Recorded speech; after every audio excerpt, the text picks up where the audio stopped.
Verano de 1943. Campamento Crossville, Tennessee. El líquido marrón burbujeando en la botella hipnotizaba al soldado alemán, que nunca había visto algo parecido.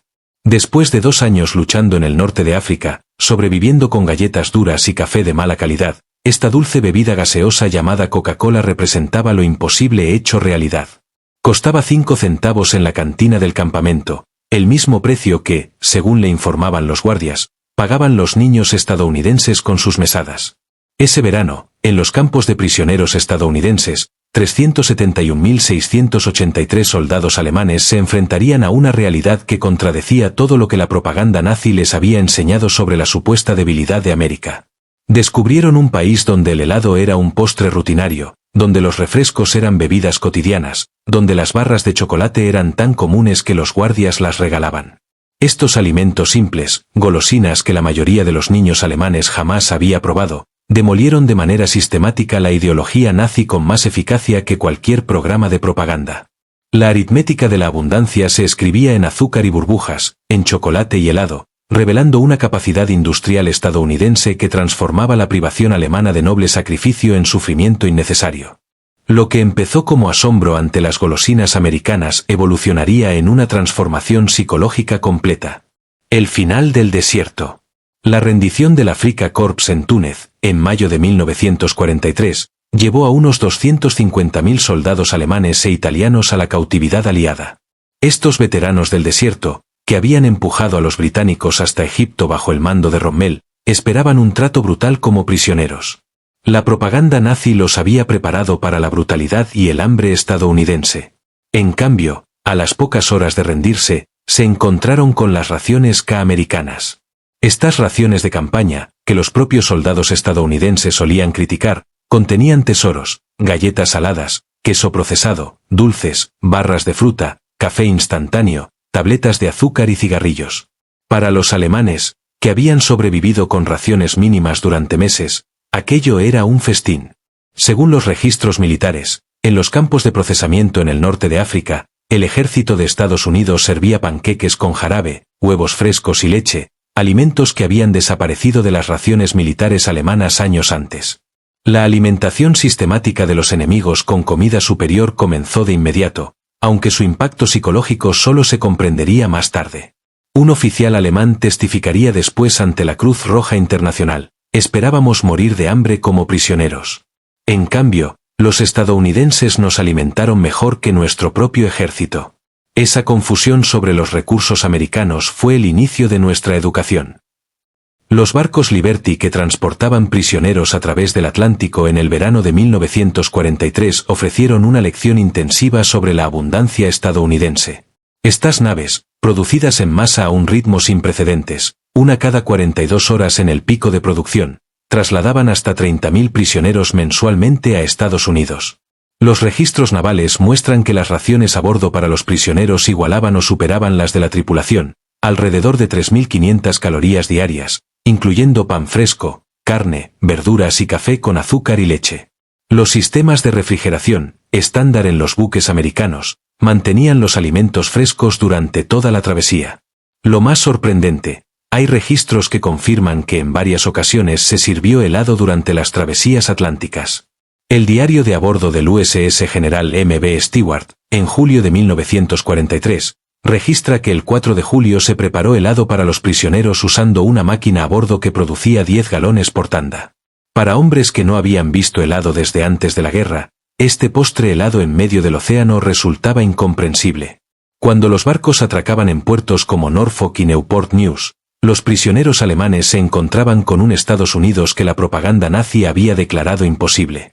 La base naval de Norfolk, con 4.300 acres y extensas instalaciones portuarias, manejaba más carga en un día que los principales puertos alemanes en una semana. En las tiendas de los muelles, destinadas a los trabajadores portuarios, los prisioneros veían estantes repletos de barras de chocolate de fabricantes como Hershey, Mars y Nestlé. El viaje hacia el interior en tren ofrecía más lecciones. A diferencia de los vagones de ganado usados en Europa, los prisioneros viajaban en vagones de pasajeros, con coches comedor donde se servían comidas completas. Los menús de julio de 1943 documentan pollo frito, verduras, pastel y café. Y no era un trato especial, sino el servicio estándar de los trenes estadounidenses. El sistema de campos de prisioneros construido en todo el país ofrecía condiciones que superaban los requisitos de la Convención de Ginebra. El campamento de Crossville, en Tennessee, típico de las instalaciones grandes, incluía luz eléctrica, agua caliente, sanitarios con descarga y barracones calefaccionados. Pero fueron las tiendas de los campamentos, los PX, las que causaron mayor impacto. Según los registros del Cuerpo de Intendencia del Ejército, estas tiendas estaban abastecidas con diversas marcas de refrescos, Coca-Cola, Pepsi, Dr. Pepper, RC Cola, diferentes tipos de dulces y chocolates, helado cuando la refrigeración lo permitía, cigarrillos, fruta fresca, botanas y cerveza ligera. Los prisioneros ganaban 80 centavos diarios por su trabajo, suma que después aumentó a $1. Con las barras de chocolate y la Coca-Cola a 5 centavos cada una, el salario de un día alcanzaba para comprar 16 artículos, una abundancia inimaginable en Alemania, donde esos productos, si existían, requerían conexiones especiales. Coca-Cola se convirtió en el símbolo de la democracia industrial estadounidense. En 1943, la compañía produjo 5.000 millones de botellas. El contrato militar garantizaba Coca-Cola a 5 centavos para todos los soldados estadounidenses en el mundo, lo que implicaba una logística sin precedentes. Los prisioneros alemanes descubrieron que esta bebida, desconocida para muchos antes de su captura, era omnipresente en Estados Unidos. Llegaba regularmente a todos los campos. En sus trabajos fuera de los campamentos veían máquinas expendedoras y refrigeradores por todas partes, estaciones de servicio, fábricas, escuelas. Los estadounidenses de todas las edades y clases la consumían despreocupadamente, incluso dejando botellas a medio terminar. El sabor idéntico en cualquier lugar, menos Texas, asombraba a los prisioneros con formación técnica, un control de calidad superior a cualquier logro de la industria alemana. El concentrado de jarabe, fabricado en Atlanta y distribuido a plantas embotelladoras por todo el país, representaba una coordinación industrial que desafiaba las ideas nazis sobre el supuesto caos americano. Los archivos de la compañía Coca-Cola confirman que muchos campamentos recibían de 200 a 300 cajas semanales, cada una con 24 botellas. Solo en Camp Hearn, Texas, se consumían unas 7.000 botellas semanales en el verano de 1943. El helado en los campos de prisioneros parecía imposible para los alemanes, que no lo habían probado desde antes de la guerra. Sin embargo, los registros del ejército confirman que se servía regularmente en los meses de verano en los campamentos con suficiente refrigeración. Se consideraba esencial para la moral, tanto que se construyeron barcos especializados en fabricar helado para la flota del Pacífico. En Camp Shelby, Mississippi, la celebración del 4 de julio de 1943 incluyó helado hecho en el lugar con manivelas, hielo, sal, crema, azúcar y saborizantes. El uso despreocupado de recursos escasos, hielo en julio, crema y azúcar para un postre de entretenimiento, demostraba prioridades que los alemanes no podían comprender. Para 1944, muchos campamentos ya contaban con máquinas eléctricas de helado, y la variedad de sabores, chocolate, vainilla, fresa, nuez, superaba incluso lo que ofrecían las heladerías alemanas antes de la guerra. El consumo de azúcar en los campos impresionaba de manera especial. En Alemania estaba estrictamente racionado. Los civiles recibían apenas 280 gramos al mes, cuando había disponibilidad. En los campos estadounidenses, el azúcar se servía en tazones sobre las mesas, sin restricciones. Los registros del ejército muestran que de 1943 a 1945 los campamentos recibían costales de 100 libras semanalmente. Se usaba en panaderías, para pasteles, galletas y pies, y se añadía libremente al café, té, cereales y postres. En un caso documentado en Camp Aliceville, Alabama, en agosto de 1943, la humedad endureció varios cientos de libras de azúcar, lo que lo hacía difícil de usar. En lugar de recuperarlo con vapor, como habrían hecho los alemanes, el personal de cocina lo desechó y pidió suministros nuevos. Los prisioneros alemanes que trabajaban allí se sintieron consternados por ese desperdicio. Lo mismo sucedía con el chocolate. Las grandes compañías Hershey, Mars y Nestlé producían millones de barras cada mes, a pesar de las restricciones de la guerra. Solo el ejército compró 380 millones de libras de chocolate durante esos años. En los campamentos había gran variedad, la clásica barra Hershey, las raciones de emergencia y diferentes tipos de dulces con chocolate, a precios de entre 5 y 10 centavos. Los prisioneros veían cómo los estadounidenses elegían despreocupadamente una marca u otra según su preferencia. Los paquetes que la Cruz Roja entregaba cada mes a los prisioneros incluían chocolate, café instantáneo, queso procesado, galletas, carne enlatada, cigarrillos, jabón y otros productos. Eran lujos que superaban incluso las raciones básicas de los civiles en Alemania. El Día de Acción de Gracias de 1943 introdujo a los prisioneros alemanes a la abundancia de una fiesta estadounidense. Este festejo mostraba una coordinación nacional del consumo que dejaba en ridículo los esfuerzos organizativos alemanes. Todos los campos de prisioneros recibieron la cena tradicional: pavo asado con relleno, puré de papa con salsa, camotes, salsa de arándano, verduras, pey de calabaza, café y leche. Alimentar con ese menú a 425.000 prisioneros y a millones de soldados en todo el mundo era una muestra de capacidad logística extraordinaria.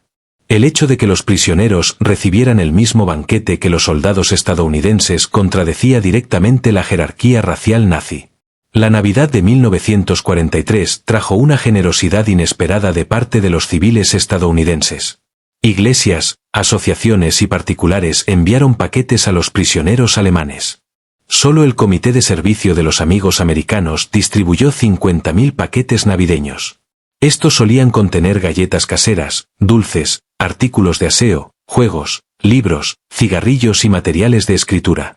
Las comunidades locales también colaboraban. En Tonkawa, Oklahoma, los vecinos llevaron golosinas a los prisioneros del campamento. En Hearne, Texas, los grupos de iglesia entregaron galletas y dulces de Navidad.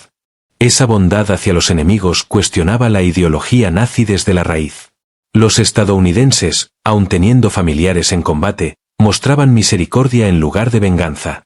A medida que la escasez de mano de obra aumentaba, más prisioneros trabajaban fuera de los campamentos, especialmente en el sector agrícola. Para 1944, unos 100.000 participaban en la recolección y procesamiento de alimentos, conociendo de cerca la abundancia americana. En los huertos de Michigan recogían cerezas destinadas a la producción de marrasquinos, esas que coronaban los helados. La magnitud los dejaba perplejos. Un solo huerto producía toneladas solo para decoración. En las conserveras veían cómo se descartaban alimentos perfectamente comestibles por simples imperfecciones. Los registros de Del Monte de 1944 indican que alrededor del 15% de la fruta se rechazaba para enlatar debido a tamaño o manchas menores, y se destinaba a alimento para animales. El procesamiento de betabel azucarero en Colorado y Nebraska mostraba una mecanización agrícola que superaba a la alemana. Una sola granja producía más betabel que regiones enteras en Alemania. Así comprendieron cómo Estados Unidos alcanzaba unos 7 millones de toneladas anuales de azúcar de caña y remolacha, lo que explicaba la abundancia casual que presenciaban. Los prisioneros que trabajaban cerca de escuelas fueron testigos de los primeros programas de almuerzos escolares organizados. Los niños recibían comidas calientes con leche, proteína y verduras, algo que más tarde se formalizaría en 1946 con la Ley Nacional de Almuerzos Escolares. Pero ya existían programas previos durante la guerra. El programa de la leche impresionó particularmente a los observadores alemanes. Muchas escuelas proporcionaban leche fresca a los niños todos los días. La logística de entregar leche diariamente a miles de escuelas demostraba una capacidad organizativa que Alemania no podía alcanzar ni siquiera para el suministro militar. Algunas cafeterías escolares ofrecían helado como compra adicional. La idea de que los niños pudieran comprar postres congelados en la escuela, mientras los niños alemanes sufrían escasez de alimentos, causaba un impacto profundo en los prisioneros que observaban. Cuando los prisioneros de mínima seguridad comían en comedores estadounidenses bajo vigilancia, se encontraban con la abundancia democrática. Estos pequeños restaurantes ofrecían menús que habrían sido dignos de establecimientos de élite en Alemania, disponibles para cualquiera con recursos modestos. Los precios documentados en 1944 mostraban hamburguesas a 25 centavos, Coca-Cola a 5, una rebanada de pey a 15, un helado Sundae a 25, y una cena completa entre 65 y 75 centavos. La igualdad en el servicio, donde un obrero y un banquero podían comer lo mismo, en asientos contiguos, atendidos por la misma mesera y pagando el mismo precio, contradecía la estratificación social alemana. A medida que los prisioneros accedían a publicaciones estadounidenses, descubrían estadísticas de producción que superaban por mucho los esfuerzos alemanes. En 1944, Estados Unidos producía alrededor de 7 millones de toneladas de azúcar, 380 millones de libras de chocolate y cacao solo para uso militar, 5.000 millones de botellas de Coca-Cola en 1943, más de 500 millones de galones de helado y 119.000 millones de litros de leche. En el mismo periodo, la producción alemana estaba racionada o casi inexistente. Estas cifras, publicadas abiertamente en los medios, mostraban que la producción en tiempos de guerra en Estados Unidos superaba los máximos de Alemania en tiempos de paz. Hacia finales de 1944, los prisioneros alemanes enviaban paquetes de comida a Alemania en lugar de recibirlos. Con sus salarios en los campos, compraban productos estadounidenses para mandar a sus familias: chocolate, café instantáneo, conservas. Los registros de la Cruz Roja Internacional confirman que se enviaron aproximadamente 11 millones de paquetes, la mayoría con alimentos. El impacto en las familias alemanas, que recibían abundancia americana de parientes prisioneros mientras sufrían hambre en libertad, socavaba profundamente la ideología nazi. Incluso con racionamiento, los estadounidenses mantenían niveles de consumo que para los alemanes eran lujos imposibles. Los registros muestran que en 1944 cada ciudadano estadounidense consumió unas 74 libras de azúcar per cápita, 10 veces más que en Alemania.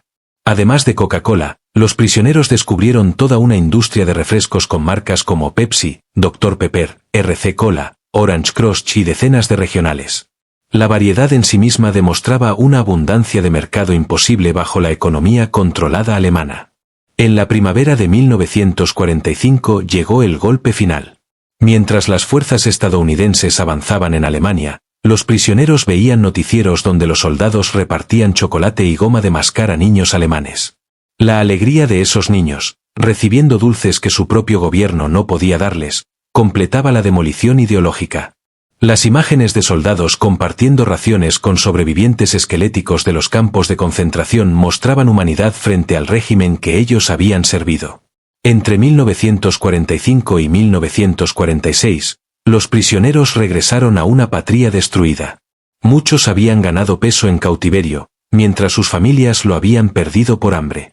Llegaron más sanos de lo que estaban al ser capturados, prueba física innegable de la abundancia estadounidense frente a la escasez alemana. Traían consigo paquetes finales de la Cruz Roja con chocolate, café y conservas, tesoros familiares. Niños que habían olvidado el sabor del chocolate recibían barras Hershey de padres que lo habían comido con regularidad en los campos. Exprisioneros se convirtieron en defensores inesperados del Plan Marshall. Habían presenciado una abundancia que no dependía de la conquista, sino de la producción. Sus testimonios sobre la capacidad de Estados Unidos para reconstruir incluso a sus enemigos influyeron en la aceptación alemana de la ayuda. Entendieron que el poder estadounidense provenía de su capacidad productiva, no de la extracción. Habían visto una sociedad tan rica que podía desperdiciar comida en plena guerra mundial. Las lecciones aprendidas moldearon el milagro económico alemán de los años 50. Exprisioneros que habían visto métodos de producción en masa, sistemas de distribución y abundancia de consumo aplicaron ese conocimiento en la reconstrucción. Comprendieron que la estandarización generaba calidad y eficiencia, y que la abundancia para los ciudadanos comunes creaba estabilidad política. Todo esto quedó registrado en informes militares, archivos de la Cruz Roja, documentos corporativos, especialmente de Coca-Cola, correspondencia de prisioneros, entrevistas posteriores y estudios académicos. Arnold Kramer, principal historiador sobre el tema, concluyó que la abundancia de alimentos fue central en la transformación ideológica. Lo que los programas de reeducación no lograron, lo consiguió la abundancia cotidiana. Las estadísticas lo prueban. Un prisionero en Estados Unidos consumía entre 3.300 y 3.600 calorías diarias, con acceso regular a carne, leche, helado y refrescos. Un civil alemán apenas alcanzaba entre 1.200 y 1.500 calorías, con azúcar y leche racionadas y sin helado ni refrescos. La realidad era clara, los prisioneros enemigos comían mejor que los civiles libres en Alemania. Tras la guerra, Coca-Cola regresó a Alemania en 1949 como símbolo de la alianza con Estados Unidos. Heladerías inspiradas en las fuentes de soda americanas aparecieron en las ciudades. Barras de chocolate y goma de mascar se convirtieron en símbolos de recuperación. Exprisioneros, conocedores de primera mano de su atractivo, se volvieron importadores de productos estadounidenses. Para ellos, no solo representaban sabor, sino democracia, abundancia y modernidad. El supermercado, introducido en Alemania en los años 50, fue impulsado por quienes habían visto su funcionamiento en Estados Unidos. Entendieron que la abundancia democrática requería nuevos métodos de distribución. En entrevistas y memorias, los prisioneros coincidieron en que la abundancia alimentaria había sido transformadora. Un exoficial del Afrika Korps dijo en 1975, «Esperábamos derrotar a una América débil y dividida. En cambio, encontramos una nación que podía dar helado a sus enemigos. Fue entonces cuando supimos que habíamos perdido más que una guerra, habíamos perdido nuestra visión del mundo». Otro veterano recordaba en 1985, «Mi primera Coca-Cola fue como beber el futuro, dulce, burbujeante, completamente innecesaria y disponible para cualquiera por una moneda. Esa bebida contenía todo lo que la Alemania nazi no era: abundancia, democracia y alegría». Las memorias recogidas a lo largo de décadas confirman que la abundancia alimentaria logró lo que la derrota militar no pudo: la transformación completa de conciencias. Los hombres que llegaron como guerreros nazis se fueron como testigos de la prosperidad democrática. La experiencia de los prisioneros en Estados Unidos es reconocida como una de las reeducaciones más exitosas de la historia, lograda no por propaganda, sino por observación. Cada comida era una lección de capacidad industrial. Cada Coca-Cola, un ejemplo de estandarización y distribución. Cada helado Sundae, una prueba de que la abundancia podía ser democrática. Los hijos de esos prisioneros crecieron escuchando relatos que parecían fantásticos, pero que se confirmaron en la Alemania de posguerra cuando los productos estadounidenses llegaron al mercado. Muchos viajaron o estudiaron en Estados Unidos, atraídos por las historias de una abundancia imposible que resultó ser real. Hoy, McDonald's cuenta con más de 1.400 restaurantes en Alemania. Coca-Cola está en todas partes. El helado es algo común. La transformación de la escasez a la abundancia, iniciada en los campos de prisioneros americanos, está completa. La lección histórica permanece: la transformación ideológica puede lograrse con abundancia en lugar de privación, con bondad en lugar de crueldad, con el ejemplo en lugar de la propaganda.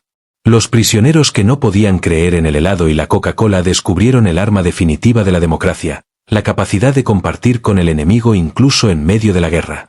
Su historia recuerda que, a veces, las mayores victorias no se ganan destruyendo, sino mostrando; no arrebatando, sino dando; no con odio, sino con el simple acto de servir helado a un enemigo en un caluroso día de verano. Los hombres que vivieron la abundancia estadounidense como prisioneros se convirtieron en embajadores inesperados de la libertad, transformados para siempre por la imposible realidad de la Coca-Cola y el helado en los campos de prisioneros americanos.